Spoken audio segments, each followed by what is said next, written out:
Good morning. Today is Monday, April 11th, and it is a green day. Attention international students. Any student wanting to take the May 14th TOEFL must register by this Thursday, April 14th. See Mrs. McCaffrey in the guidance office to register. Space is limited and priority will be given to juniors. Today, the Math Club will meet in Fuller Basement at 3:30 for the final round of the ASMA competition. Please remember to bring your graphing calculator. All are welcome to join the Math Club today for this competition. Don't forget, the cafe will be serving ultimate sundaes from 10 to 4 p.m. today. Toppings galore for only $4. Cash or money on cards will be accepted. Thinking about doing a science, math, or engineering question? Thinking about a new day of doing something, an invention even? Considering doing some independent research or experiments to try out your ideas? The Science Fair is a great way to find support for research and support for getting your research into the view of experts who can help you. Come to an information session for Science Fair planning and research today at 3:30 in Streeter 241. Summer is the perfect time to do your research. Contact Mr. Eckel with questions and to ask about other times if you are busy today. Want to see examples of independent science research done by a classmate? Come to the Science Research Showcase on Thursday at 3:30 in Colby Conference Room. Are you interested in taking a deep dive into how your brain works and interacts with the world and your experience? Want to win prizes and recognition for your independent learning about anatomy and physiology of the brain? Brain Bee might be the opportunity you are looking for. This is a chance to stand out in applications to your next school for anyone interested in the fields of nursing, medicine, sports injury rehabilitation, psychology, counseling, medical research, science illustration, and science journalism. Come to the Brain Bee information session in Streeter 241, Tuesday at 3:30. Contact Mr. Eckel if you are interested but cannot attend this session. Science Olympiad will not meet this week. The Bowling Club will meet on Tuesday. We hope to see you there. The bus will leave Brantview Drive at 3:45 p.m. Joke of the week. My wife gave me an ultimatum. Her or my addiction to sweets. The decision was a piece of cake. Have yourselves a sweet day and a great spring break next week. Happy birthday today to Lola Hajak Linares, Caleb Barrett, and Nora Woodward. A special happy birthday to Dr. Desjardins today. Happy birthday.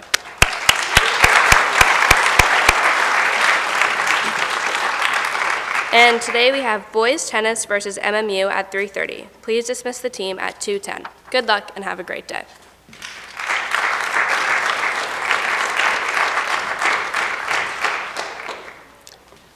Thank you, Ashley, and good morning, everyone. It is incredibly nice to see all of you here this morning. Can we just give a round of applause for being back in chapel, please? Wonderful to see you. So I have a few late announcements. The girls lacrosse team lost to CVU, but the girls ultimate team beat CVU 14-3. Congratulations to Evan Thornton Sherman on being named the Caledonian Record Indoor Track Athlete of the Year. Congratulations to Ozzy Al Saeed Ahmed, who was named the Caledonian Record Wrestler of the Year. Let's clap for those two athletes of the year. At Saturday's home track and field meet, Jaden Thompson won the 100 and 200 meter. Connor Collins, the 110 hurdles and pole vault. Jaden Beardsley, the shot put. Andrew Thornton Sherman, the 800, and Andrew Bugby, the long jump, to lead the Hilltoppers to a 105-39 win over BFA St. Albans. The girls were led by Wisteria Franklin's wins in 800 and 1500, Hannah Angel's wins in the shot put and discus, Desiree Mendez in the 100 and 300 hurdles, Brooke White in the 200 and 400, as well as Alexandra Mosier in the 100 and long jump, to a 121-27 victory over the Comets. Congratulations, guys. Good job. All right. So you might have noticed that we did not pledge allegiance to the flag this morning. So I want to remind folks of the rules surrounding the Pledge of Allegiance, which I know you were doing in your class meetings. You need to be in the room with the flag, and we still have 2/3 of our population who are on Zoom in their advisories. So we're going to forgo until we're all able to be back together here. But For example, when the sophomores are in here tomorrow for a class meeting, they should do it.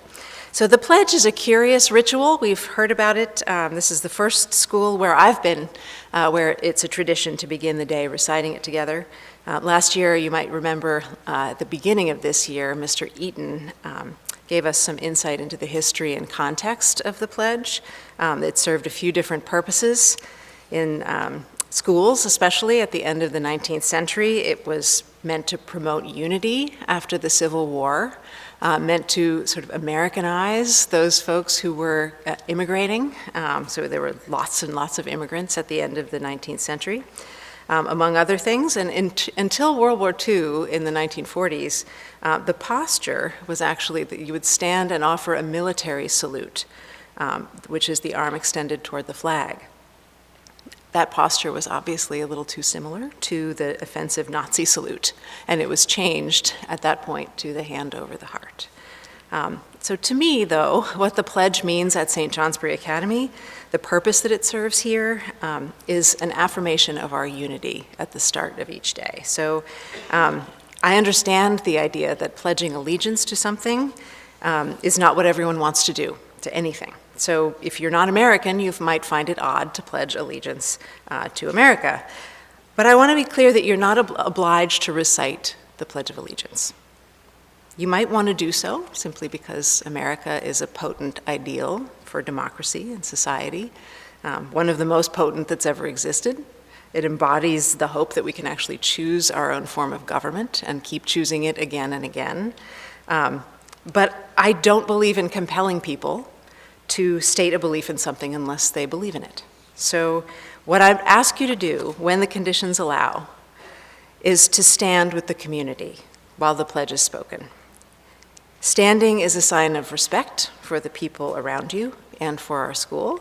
And I believe standing together has power both actually and symbolically as a way to start the day. So I know some have indicated that they don't want to say the pledge. And again, that's fine. But standing is all we ask of you. So in the same way we ask you to do other things to respect the community and bring us together. So I'll have a few more remarks after this, but I'd like to bring Nathan Lenzini and Laura Poneran to the stage to talk about Child Abuse Awareness Month.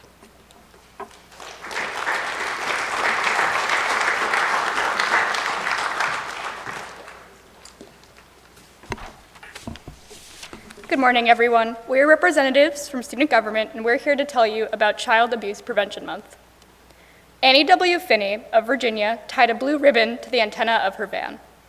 When asked about it, she told people the tragic story of the abuse of her grandchildren and the resulting death of her grandson. Since then, millions of people across the country have participated in blue ribbon campaigns by wearing the ribbons and getting involved in community activities to remind people that they can prevent child abuse in their communities. April 1st marks the beginning of Prevent Child Abuse Month. We wear blue ribbons to show support for the essential work needed in our community to ensure a better, safer future for all youths. High school students can play an important role in abuse prevention by getting involved. Here are some specific action steps you can take. Number 1, shape the world with your everyday actions. Every choice you make in how you interact with those close to you, or those that are simply in your sphere, can help change the culture so that all youth feel supported and connected. Number 2, don't be a bystander. Step in when you see someone being targeted or treated badly. If you feel unsafe to intervene yourself, make the effort to connect with a trusted adult, a parent, older sibling, teacher, or coach, and tell them what you saw and identify who may need help. Number 3, don't be afraid to speak up. If you need help or have questions, reach out to the Tinker Health Center or trusted adult. Know that you are not alone and it is never your fault. Number 4, follow your passion to get involved in causes you care about. The Caledonia Children's Advocacy Center is a local nonprofit that provides victim advocacy for youth who have been abused. We are giving blue ribbons to the Academy community so you can show your support for those individuals who have been victims of abuse and remind people that we all need to work to provide a safe community for all youth. Thank you.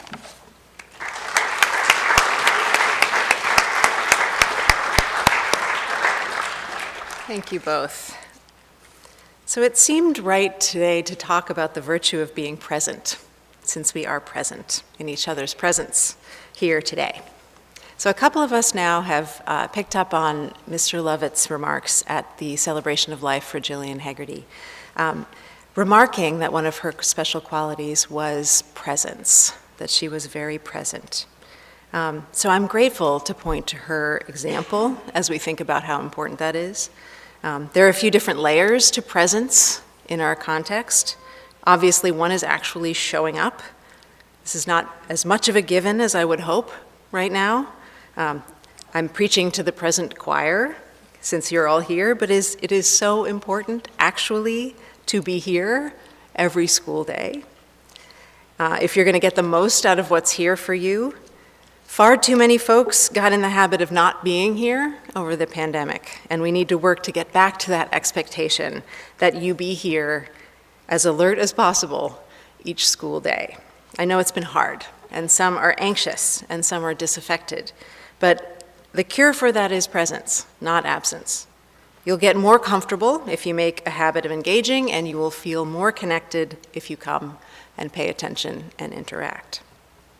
So there's that part of presence. There's just being in the seat. But the other part is being present to the moment, in the room, engaging with other people.